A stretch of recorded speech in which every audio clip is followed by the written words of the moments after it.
bassebo ne bannyabo amazima agakaawa Yesu taleetanga ddiini neegi zaaliwo ne bakabona baazo baaliwo era ebitambaala ebyo bye beesiba baabyesibanga amagandula gaabwe bagambalanga era teyasanga lutalo na balina masabo yasanga lutalo na balina yeekaalu era eyakulira okuttibwa kwa Yesu yali oba papa oba archbishop wabula erinnya lye baamuwa kabona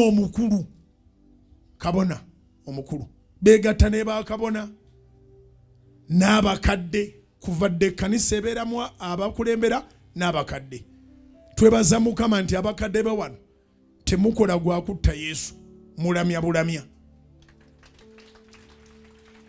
Naye abakulu, bakabona abakulu n'abakadde n'abawandiisi abeekakasa ekkalaamu bonna beegatta ne bassa kimu batte omulokozi.